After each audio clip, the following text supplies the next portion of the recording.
Welcome to Al Hadi Foundation School.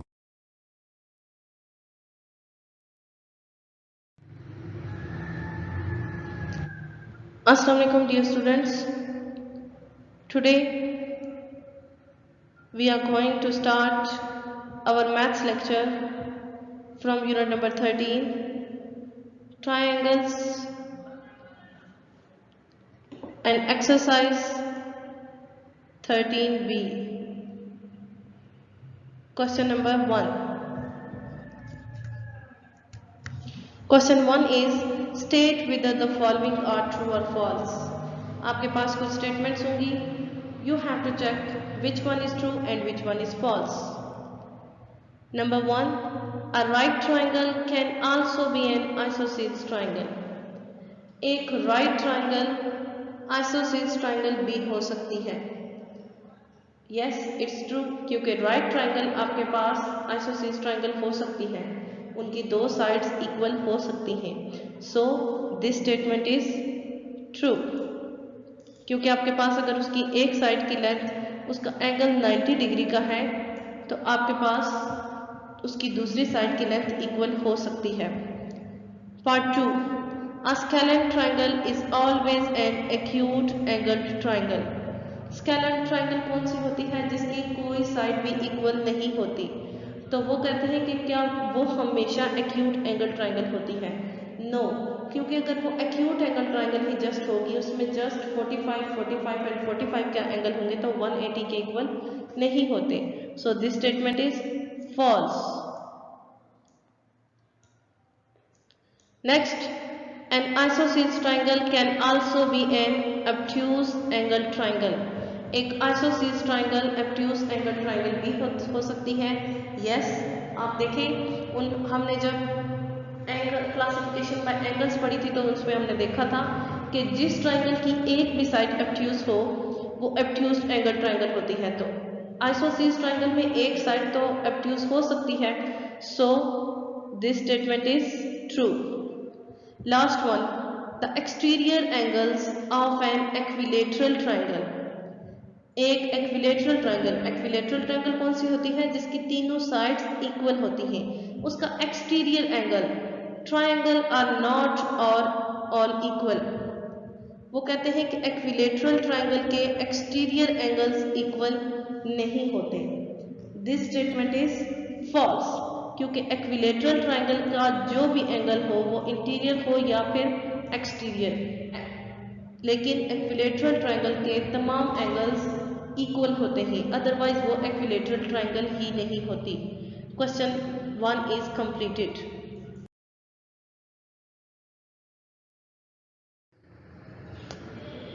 Next है आपके पास question number 2 of exercise 13b. Question 2 is state with reasons whether the following or not you can construct triangle ABC in each of the following cases. आपके पास मुख्तलिफ cases means के मुख्तलिफ angles given है. आपने बताना है क्या इन हर एंगल के साथ हर केस में क्या एक ट्रायंगल बन सकती है. Part 1, m angle A is equal to 45 degree, m angle B is equal to 60 degree and m angle C is equal to 75 degree. आपने इतनी बात अपने माइंड में रखनी है कि जब आपके पास तीनों एंगल्स का सम 180 डिग्री के इक्वल होगा तब ही आपके पास वो ट्रायंगल बनना पॉसिबल होगी, अदरवाइज आपके पास वो ट्रायंगल नहीं होती. क्योंकि आपको पता है sum of 3 angles of a triangle always is equal to 180. 3 angles का सम, ट्रायंगल के तीनों एंगल्स का सम हमेशा 180 डिग्री के इक्वल होता है. तो इसका आंसर क्या है? Yes, possible, because the sum of m angle A is equal to 45, m angle B is equal to 60 and m angle C is equal to 75 degree is equal to 180. 45 plus 60 105 and 105 plus 75 is equal to 180 degree. So ये आपके पास इस case में triangle बनना possible है. Part 2, m angle A is equal to 65 degree, m angle B is equal to 90 degree, m angle C is equal to 35 degree. तीनों angles क्या ये triangle एक ड्रॉ कर सकते हैं? क्या ये पॉसिबल है? Not possible, because the sum of m angle A is equal to 65 degree, m angle B is equal to 90 degree, m angle C is equal to 35 degree is equal to 190।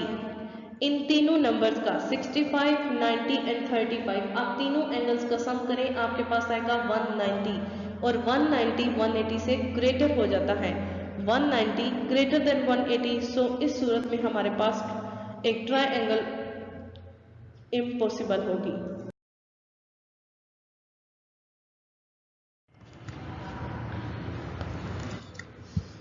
Next part 3, m angle A is equal to 90 degree and m angle B is equal to 90 degree।